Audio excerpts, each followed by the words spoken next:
All right, let's look at the facts. Just the raw facts.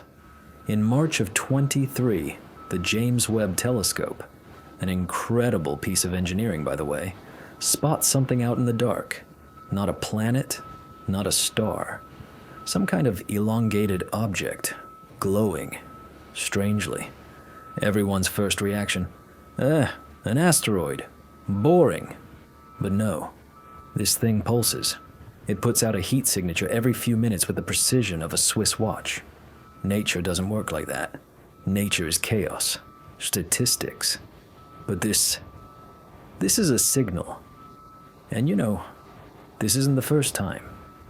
Remember Oumuamua back in 17? That cigar-shaped thing that flew past and accelerated for no reason? Avi Loeb from Harvard, smart guy, thinks from first principles, said it could be technology. Everyone called him crazy. Well, now we've got a new visitor. They're calling it Atlas, and it's Oumuamua on steroids. This is where it gets really interesting. Its trajectory, it's insane. This isn't just some rock flying on inertia. It's maneuvering. It's using planetary gravity to correct its course, with the kind of precision our own probes use. Skeptics say it's a statistical anomaly, a coincidence. That's absurd. The probability of such a random route that perfectly dodges every hazard is practically zero. The math doesn't lie. This is a controlled flight. Period. Let's go further. What's it made of? The Webb shows its surface is hyper-reflective. The spectrum is screaming that we're looking at processed artificial materials. And it's partially hollow. Segmented. This isn't a space potato. It's a structure. A craft. And this brings us to the main question that should be on everyone's mind. The Fermi paradox. Where is everybody? For decades, we've been staring into space, listening for a signal. But what if we've just been looking in the wrong place? What if they aren't shouting on the radio, but just swinging by to take a look? Quietly, silently, in craft that we mistake for rocks. That thought changes everything. It shifts us from being players to being pieces on the board. We're thinking about how to colonize Mars, how to become an interplanetary species. But what if we're already part of someone else's great game? What if we're being studied with a patience we can't even imagine? And the cherry on top, that thermal pulse, every 147 seconds. That's not random noise. It's a signal disguised as a natural phenomenon, like a pulsar. But the physics doesn't add up. It has none of the mass, spin, or magnetic field for that. It's a deliberate mimic, a meaningful, encoded signal. So the question isn't, are we alone? Anymore. The question is, what does this signal mean? And how soon until they decide the observation is over? That's what we should be thinking about. This discovery caused a split in the scientific community. Some saw coincidence, others saw intent. But between those two extremes lies a dangerous gray area of the unknown and the controlled. This phenomenon doesn't fit our categories, but it can't be written off as mere chance either. And then come the questions no scientist likes to ask out loud. If there's control, who's controlling it? If there's a message, who is it for? And what if this message isn't for us, but for another, even grander, yet unseen entity?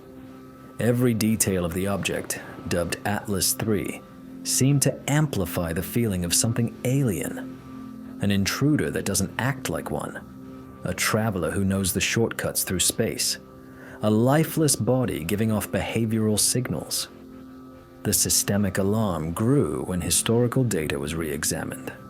An echo, almost identical to Atlas's signal, had been recorded in 2017, moments before Oumuamua left the solar system. It was ignored at the time, written off as interference. But now, in this new light, that recording looked less like an error and more like an expected whisper. What was once just a weird object transformed into a silent threat. Not the threat of a physical impact, like an asteroid, but something more complex. The threat of being watched, catalogued, and maybe even tested. And in many ways, that's more disturbing than a simple collision risk. After all, when we look into space, we project our fears onto natural disasters, solar flares, meteors, supernovas. But Atlas III forces us to confront a different kind of danger. Not natural, but intentional. A danger that implies a consciousness. And so, the first micro-conflict of the narrative is born. To believe or not to believe. The scientific community divided into those who see Atlas as just an unusual rock and those who see an artifact of cosmic engineering. Between those who want to calm the public and those who fear that silence will only make humanity more vulnerable. Ultimately, it all boils down to one thing. Atlas isn't behaving the way it's supposed to. It doesn't follow the established rules. It breaks expectations not with a bang, but with silence. And that silence is louder than any cosmic explosion. Because if there's a pattern, if there's control, then there's intent. And where there's intent, there is a mind. The viewer is left to face the question no one dares to say aloud. What does it mean to discover we are not alone? Not in some distant future, but right here, right now. Watched by an uninvited guest who seems to have chosen us specifically. Atlas III hasn't shown its full hand yet. Its signals, trajectories, and subtle changes are just the tip of a much larger mystery. But what happens next could change our understanding of civilization, science, and even ourselves. Because Atlas isn't just a distant visitor. It might be the first move in a cosmic game, and the next moves haven't been announced. This is an impact we can't ignore. The confirmation that Atlas III was not behaving like a natural object sent shockwaves far beyond NASA control rooms and ESA technical meetings. Science can try to maintain a calm, calculated tone, but when a body from deep space moves with the precision of a guided object, it's no longer just an astronomical detail. It's a civilization-level event, and its consequences are rippling through every layer of our society. The first impact was cultural. Soon, newspapers, websites, and social media were ablaze with bold headlines. Intelligent visitor in the solar system. Atlas could be non-human tech. Although official statements avoided any direct mention of alien life, the very idea that the object's trajectory was statistically impossible without intelligent intervention was enough to ignite the collective imagination. Science fiction stopped being entertainment and became a real possibility. An immediate effect on the stock markets followed. Companies in the aerospace industry, from rocket manufacturers to private satellite operators, saw their stock prices soar. The market reacted as it always does. Faced with a huge uncertainty, it started looking for who could profit from it. At the same time, sectors like tourism and air travel took a nosedive. After all, when the headlines are about a conscious object observing Earth, confidence in the daily routine starts to crack. But that economic impact is just the surface. The real shock was to applied science. For decades, astronomers and space engineers believed our knowledge of orbital dynamics, astrophysics, and material science was rock solid. Atlas shattered that confidence. It moves on trajectories that defy Newtonian mechanics as applied to wandering bodies. It emits thermal pulses that seem to carry organized information. And its surface reflects spectral signatures that don't match any known natural minerals. Each of these features, brick by brick, is tearing down the idea that we know the rules of the cosmic game. This shock seeps into the viewer's daily life, almost invisibly, but tangibly. Think about the GPS in your phone, the satellite timing that lets you know where you are on the planet.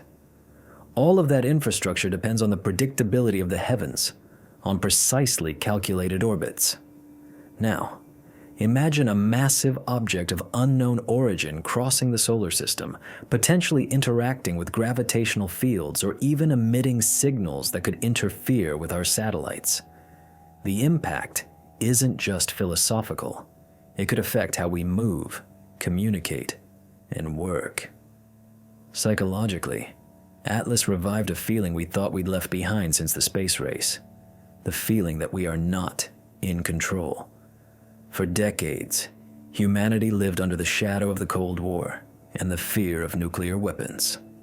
But with its end, we believed we had regained some control over our destiny. Now, faced with an object showing signs of non-human intention, that old anxiety returns in a new form. The enemy is no longer on the other side of the planet, but a silent, indifferent, or calculating presence from beyond. This collective impact can be measured in small stories. In schools across the United States, science teachers report a surge in questions from students about extraterrestrial life. On internet forums, engineers debate sending fast probes to intercept the object before it leaves our reach.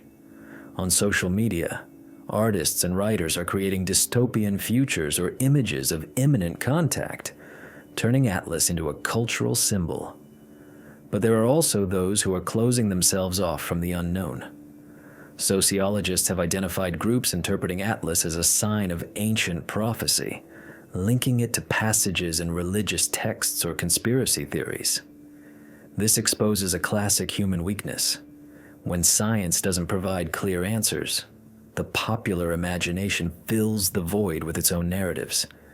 And this debate over the interpretation of reality can be as dangerous as the object itself. In the scientific sphere, perhaps the most profound effect is the re-evaluation of what we even understand as technology. We always assumed intelligence would build machines in our own image, engines, circuits, metal structures. But if Atlas really is exhibiting internal patterns similar to biological fractals and quantum processors, we're facing a hybrid paradigm where the lines between biology and engineering blur. Imagine a ship that doesn't just respond to commands, but learns as it travels. It wouldn't be an artifact, but a cosmic-scale organism. This perspective opens up a simple, unsettling analogy. For us, Atlas is like an inverted microscope. When we look through a microscope, we magnify unseen details and learn about life in cells. Now it seems Atlas is looking at us the same way, analyzing patterns, observing behavior, testing reactions. This puts humanity in the uncomfortable position of not being the observer, but the specimen being analyzed. This shift is even reflected in our political decisions. Leaked documents show that emergency meetings were held not just by space agencies, but by defense ministries. The question is not only scientific, but strategic. How do we respond to something that seems to know more about us than we know about it? Ignoring it isn't an option. Confronting it is impossible. We can only watch, but even that might be dangerous, as every observation seems to elicit a response from Atlas. The viewer watching this narrative is close to this, because even if you never look at the sky through a telescope, your life is already deeply connected to space, in your cell phone signals, in the weather forecast, in the navigation systems of planes and ships. With its silent presence, Atlas threatens not just scientific theories, but our confidence in the basic principles of how the modern world works. And this is where the tension builds. Atlas hasn't hit us, used any weapons, or shot down a single satellite, but it has already overturned our beliefs, and sometimes that shock is more dangerous than a collision. When humanity realizes it might not be at the top of the technological ladder, the foundations of our civilization begin to fail. You can ignore it, you can treat it as a distant curiosity, but you can't deny that the very existence of an object like Atlas III has already begun to change us. Not just as scientists or governments, but as ordinary people.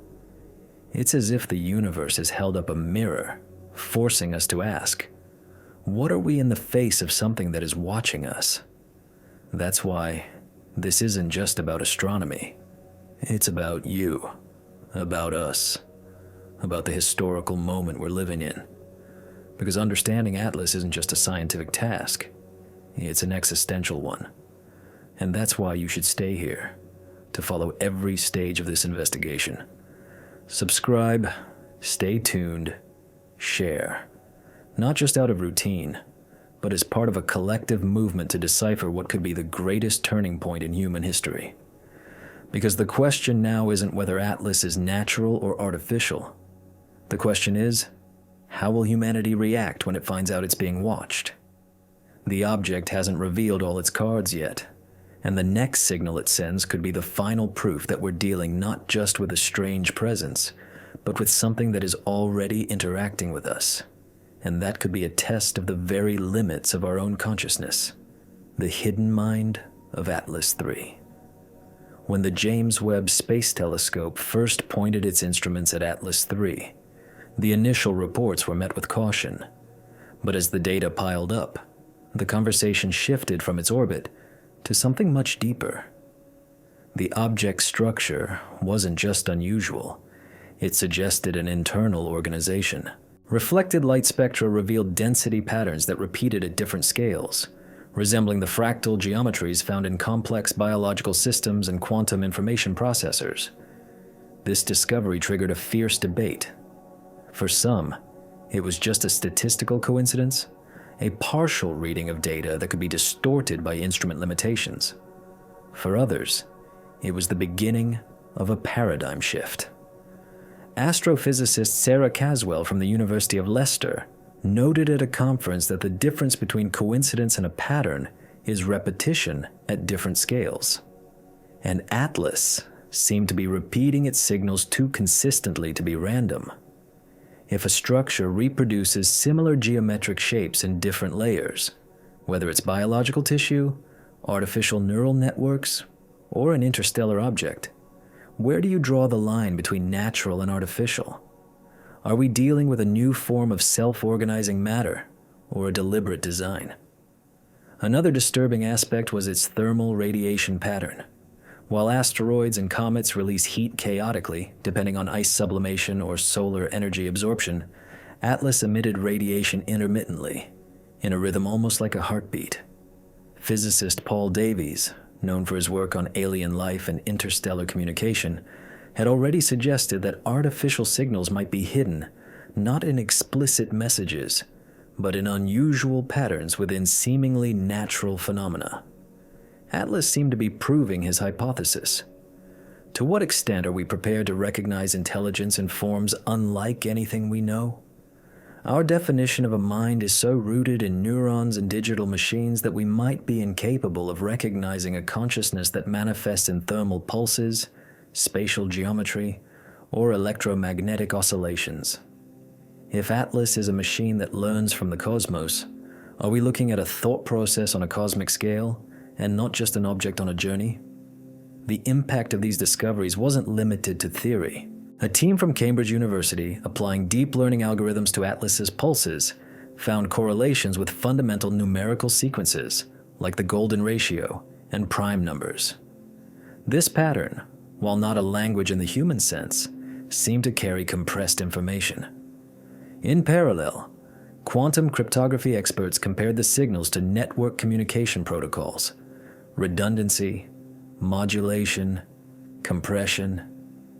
It was as if we had encountered a transmission system that didn't speak but sang in the language of mathematics. Here, the scientific narrative collides with the philosophical. If information is the basis of life, as digital biology theorists claim, what does it mean to find an interstellar object transmitting organized information?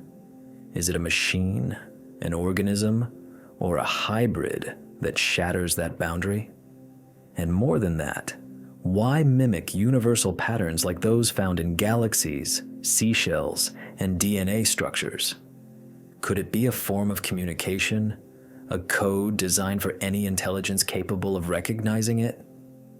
While labs were crunching the data, another discovery shook the experts' confidence. Atlas wasn't just passively reflecting the telescope's light. During one observation session, a brief change in its emission spectrum was recorded, just as the Webb was adjusting its focus. This wasn't random noise. The pulse changed in milliseconds, as if the object realized it was being watched. This event caused a hush at technical conferences. Preliminary reports called it a correlational anomaly, a diplomatic term for something that shouldn't have happened. But in internal meetings, engineers used a different word: reaction. If an object can perceive when it's being observed, to what extent is it already interacting with us? And if so, who is the observer and who is the observed? Historically, the comparison to the appearance of comets and asteroids in the past is inevitable. In the Middle Ages, these celestial signs were interpreted as omens, capable of shaping beliefs, wars, and even the fate of empires.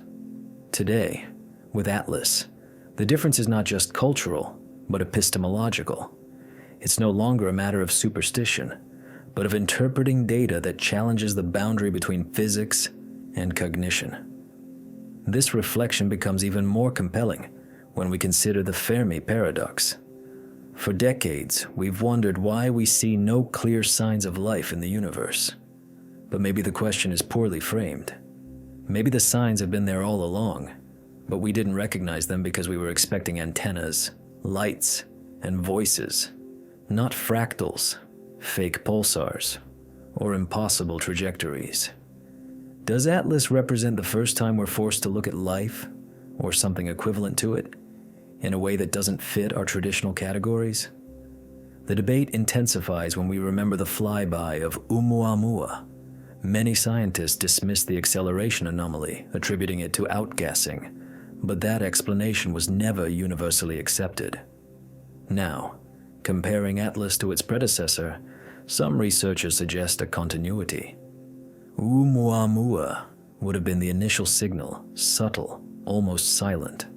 Atlas, on the other hand, would be the second phase, much clearer, slower, more deliberate. This interpretation isn't accepted by everyone, but it raises an uncomfortable question. Are we witnessing not an isolated event, but a planned sequence? A kind of gradual process where the next step will depend on how we react now. The complexity grows when we bring in concepts from information theory. Claude Shannon, the pioneer of communication theory, showed that information is not just content, but also structure and redundancy. Applying this principle to Atlas, we realize it doesn't need to transmit sentences or symbols. It just needs to repeat universal mathematical patterns so that any civilization that has mastered basic arithmetic can recognize them. And here arises another crucial question. To what extent does interpreting these signs already mean participating in a communication? If, by deciphering Atlas, we begin to react in our own analyses and transmissions, then we are already part of a dialogue, without even realizing it. There are practical consequences too. Space engineers are already debating the risks of sending probes to intercept the object. What would be the consequences of direct contact? The technical risk is obvious. Any failure would cost billions. But the conceptual risk is even greater. Trying to interact with something we don't understand could distort the data even more. It's like trying to decipher a complex language by interrupting the speaker at every word. Astrophysicist Jill Tarter, co-founder of the modern SETI project, has always warned about the need for caution. For her, the biggest threat is not failing to detect intelligence in the universe, but misinterpreting it when it appears. This warning resonates sharply in the face of Atlas. If we are facing a system capable of perceiving our observations, how can we prevent our own actions from becoming part of the experiment it is conducting? This analysis provides no definitive answer, but raises more and more questions. Is Atlas a rock or a machine, a seed or a probe, information or consciousness? Each hypothesis seems to bring with it a set of increasingly complex dilemmas. And unlike classic contact narratives, we are not dealing with explicit signs, but with a form of presence that requires constant interpretation. The tension arises not from lights in the sky or radio messages, but from the very complexity of the data, which resists any attempt at simplification. The silence of space was not broken by a voice, it was filled with a pattern. And interpreting that pattern may be the most dangerous task in the history of science. Because if Atlas is already watching us, maybe the next step is no longer scientific but existential, to understand whether this interaction is just an observation, or if we are already inside a mutual learning process that humanity cannot control. The next step, an unseen awakening. When Atlas III changed course and aligned itself with Earth's orbital plane, space agencies refrained from commenting. But all it took was to check forgotten technical reports and records from small observatories to understand that this change was not just astronomical. Its effects were being felt in more tangible, almost subterranean ways. From that moment on, the narrative stopped being just about what was out there and began to seep into what was down here. One of the first signs came from Antarctica. In February 2024, seismic stations near the South Pole detected ultra-low intensity frequencies, unrelated to tectonic movements or ice shifts. They were regular pulsations, with cycles that perfectly matched the new frequency emitted by Atlas. The report was published as a technical note by the International IRIS Network, but it remained buried in databases accessible only to specialists. Few newspapers even mentioned it, but for those who analyzed it in detail, the picture was clear. An object in space was resonating with the Earth's crust. How many times are anomalous phenomena dismissed as statistical noise simply because they don't fit into accepted categories? How many answers do we miss because we don't dare to ask the right question? During the same period, reports from Chile and Hawaii pointed to something even more disturbing. Telescopes recorded a sudden burst of electromagnetic radiation. This was followed by a significant change in Atlas's course. The deviation was only a few tenths of a degree, negligible to a layperson but enough to indicate a deliberate adjustment. Official statements use terms like orbital anomaly, a technical term that hides the discomfort of admitting there is no obvious natural cause. And this is where the overlooked statistics come in. The Los Alamos National Laboratory keeps a record of cosmic particles entering Earth's atmosphere. In the reports for 2022 to 2024, there is a clear anomaly, radiation pulses that coincide within minutes with Atlas's trajectory changes. The most disturbing detail, these bursts were concentrated in the southern hemisphere, matching the same region of Antarctica where the low-frequency tremors were recorded.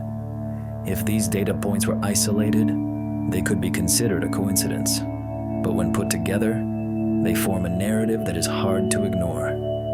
Every move Atlas makes seems to echo across the Earth, as if we are linked in an invisible dance. What does it mean for a civilization to realize that space is not only being watched, but is capable of influencing its own biosphere? Popular culture, as usual, simplifies the situation.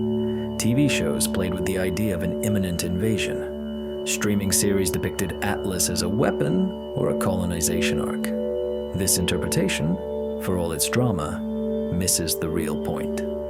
This isn't fiction, it's recurring statistics. The problem isn't creating narratives, but ignoring data that doesn't fit into neat explanations. A historical example helps clarify this point. In 1977, the famous WOW signal from the Big Ear radio telescope in Ohio provided the first evidence of an anomalous transmission from space. The intensity and clarity of the signal were so impressive that astronomer Jerry Amon wrote, "Wow," in the margins of the printout.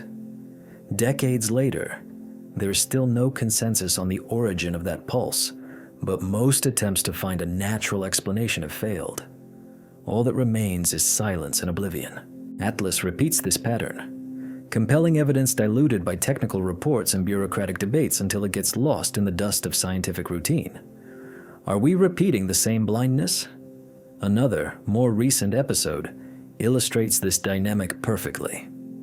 In 2019, the Voyager 2 probe registered a magnetic anomaly as it crossed the heliopause, the boundary of the solar system. The measurement suggested the existence of a structured field, as if there were a deliberate boundary controlling interstellar space. The event was published in prestigious journals but received very little press attention. Today, in light of Atlas's behavior, that record takes on new weight. If interstellar bodies carry artificial or organized magnetic fields, shouldn't we reconsider what we call the natural barrier of space? But the public is rarely invited to revisit these details.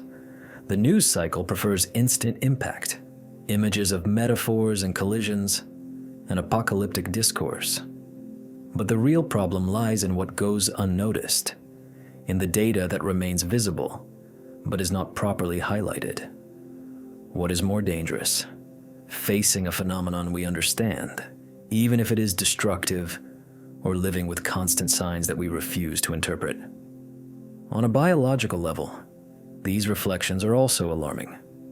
Studies published in journals specializing in animal behavior point to changes in the migratory patterns of birds and whales in recent years. Initially, these changes were attributed to climate change and increased ocean noise pollution. But one detail is noteworthy. These deviations coincide with periods of increased electromagnetic activity recorded from Atlas. It seems that biological navigation systems, based on the Earth's magnetic field, are experiencing subtle disruptions. This connection proves nothing definitively, but it raises an uncomfortable question. If species that have evolved for millions of years can pick up on subtle changes in the magnetosphere, why did it take us, with all our instruments, so long to notice? Maybe our scientific vision is too focused on powerful explosions, supernovas, and giant asteroids, rather than the subtle signs of intelligence hidden in the regularity of a pulse. This reflection forces us to admit a cultural weakness. We confuse grandeur with relevance. We ignore the subtle details, even if they might be the first clue to something much larger. To sum up, Atlas changed its trajectory in alignment with Earth. Seismic and magnetic reports recorded a reaction on our planet. Cosmic radiation data coincided with these changes. Terrestrial fauna showed signs of disorientation corresponding to these disturbances. None of this is fiction, but scattered pieces of information in technical reports, lacking a unified narrative. The absence of an official explanation does not mean the phenomenon doesn't exist. It simply speaks to a lack of courage to connect the dots. And here, the narrative directly affects the viewer, because this lack of courage is not unique to agencies or governments. It's part of how we, as a society, handle the unknown. We break it down into fragments. We relativize it until the tension subsides. But in the face of Atlas, this strategy may not be enough.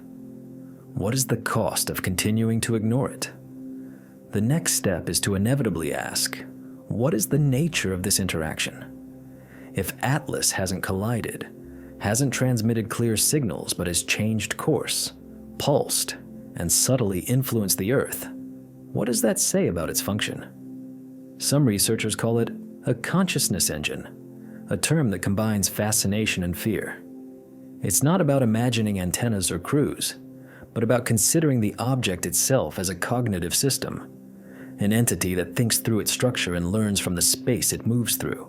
This idea is reflected in studies of distributed artificial intelligence. Systems based on neural networks are intelligent not in each individual neuron, but in the totality of their connections. Atlas, with its fractal patterns and reactions to its environment, seems to operate on a similar logic. The only difference is the scale. It is not limited by silicon circuits, but by its entire mass, its orbits, its cosmic interactions. What does it mean to face an object that does not contain intelligence, but is intelligence in motion? At this point, the tension builds without the need for extraordinary metaphors. We are not facing invasions or space battles, but something more complex, a process of mutual observation in which we do not know if we are the subjects or the objects of study. And this uncertainty is the true source of the tension. History reminds us that we have ignored signals before. The WOW signal, the Voyager anomalies, the Antarctic seismic data. Now, facing Atlas, the question is not just scientific, but philosophical. How many times do we need to be told before we learn to listen? Atlas has not disappeared, not collided, not exploded. It remains, changing trajectories, emitting patterns, leaving invisible traces in our sky. But now the question is even more disturbing. What if it is not just interacting, but activating something that has always been here, waiting for the right moment to awaken? Time for understanding. Atlas III never transmitted a clear message, never showed flashes of light in the dark or explicit signs of communication. And yet, everything about it is language. Its path is not a trajectory. It is writing. Its pulses are not heat. They are code. Its reflection is not light. It is patterns. The biggest mistake we can make is not to ignore a supposed contact, but to deny the fact that it has already happened before our eyes, even if most of us haven't dared to call it that yet. To ignore it is to accept the comfortable version that Atlas is just an unusual rock. But accepting that version also means giving up the possibility of rethinking our place in the universe. Because if this object is just a rock, then everything goes back to normal. We remain the central species, the masters of time and history. But if it is something more, the consequences are devastating. Not because of fear of an external threat, but because of the internal collapse of our beliefs. The main problem is not in space, it is in us. Why are we so afraid to recognize patterns? Why do we push anomalous statistics into footnotes, as we did with the WOW signal or the Voyager readings? Perhaps because acknowledging it means recognizing the fragility of our model of the world. Acknowledging it means accepting that we are no longer just looking at the universe, but that it is looking back at us. This fragility is reflected in daily life. When you use your mobile phone, you rely on a satellite system that depends on the predictability of orbits.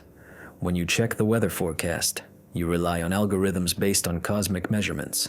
When you fly from one continent to another, you rely on trajectories calculated based on the stability of the Earth's magnetic field.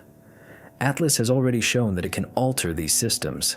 So far, almost imperceptibly, but enough to change biological patterns and underground resonances. This is where science touches everyday life. A small deviation up there can mean an earthquake down here. And yet, our first reaction is to reduce complexity to simplistic metaphors. Invasions, weapons, fiction. But the real risk is not an interplanetary fleet appearing on the horizon. The risk is that Atlas is rewriting how we understand reality, and we are pretending that nothing has changed. Consider the impact on civilization. If we recognize Atlas as an intelligent system, it would mean that intelligence is not a phenomenon limited to terrestrial biology, but an emergent property of matter itself, capable of self-organization on scales from microscopic to intergalactic. This would require a rethinking not only of astrophysics, but of biology, philosophy, and the very concept of a mind. The notion of consciousness would cease to be a human attribute and become a cosmic force. And if that is the case, then the question is not whether we are alone. The question is, are we ready to recognize ourselves as part of a larger network of consciousness, in which we are not the center, but a node among others? Science, when faced with such data, always moves in two directions. On the one hand, prudence, caution in claims, waiting for more evidence, fear of error. On the other hand, courage, the willingness to see in the improbable a consequence of a new order. Our history shows that progress was never born from certainty, but from discomfort. Galileo did not immediately prove that the Earth revolves around the sun. He provoked a schism that took centuries to heal. Darwin did not explain all of evolution. He opened a crack through which biology passed forever. Atlas could be our next breakthrough. But what would be the consequences of refusing it? On a personal level, this dilemma is reflected in intimate aspects. We continue to live our routines, work, bills, responsibilities, while a silent object redefines our position in the cosmos. There is something profoundly human in trying to keep everyday life intact in the face of the extraordinary. But ignoring it does not protect us. It only makes us passive observers of a change we did not choose, but in which we are participating. Therefore, every question asked here is an invitation to change your perspective. Atlas does not ask us to abandon our daily lives, but rather to see them differently. Every rhythm, every pattern, every signal is a reminder that the universe is not just a backdrop, but an interlocutor. And if the universe is speaking and we are not listening, then we are missing the opportunity to understand. On a collective level, the choice is even more serious. Neglecting Atlas could condemn us to repeat the same mistakes, ignoring data, ignoring signs, living as if nothing is happening until reality forces us to react. Understanding it, however, requires the courage to admit that we are not the center, not the pinnacle, but just a part. And that understanding does not come without pain. It means rethinking religions, politics, economies, identities. It means admitting that we are facing a scale that surpasses us. However, this pain is also an opportunity. Civilizations are measured not by the power they accumulate, but by their ability to face the unknown without disintegrating. Atlas offers us this test, and the question is simple: can we pass it? So we come to the inevitable synthesis. Atlas III is not an invader, not a coincidence, not a spectacle. It is a mirror that reflects our science, our philosophy, our courage, and our cowardice. A mirror that does not shout, but whispers in patterns that demand interpretation. And that whisper has already changed the way we look at the sky. Now the decision is in our hands. Not in the hands of a space agency, not in the hands of a committee of experts, but in the hands of every single person who decides to pay attention or to look away. The universe has already started to speak. The question is, will we have the courage to answer? That is why I'm asking you to stay with us. Subscribe to the channel, like this video, and leave a comment. Not mechanically, but as an act of participation in a broader dialogue that concerns not only science, but all of humanity. Every voice that joins this reflection amplifies a resonance that speaks of our readiness to face the unknown. Because in the end, the question is not about Atlas, but about us. And what if the silence of space was never empty, but was just waiting for the moment we were brave enough to hear it?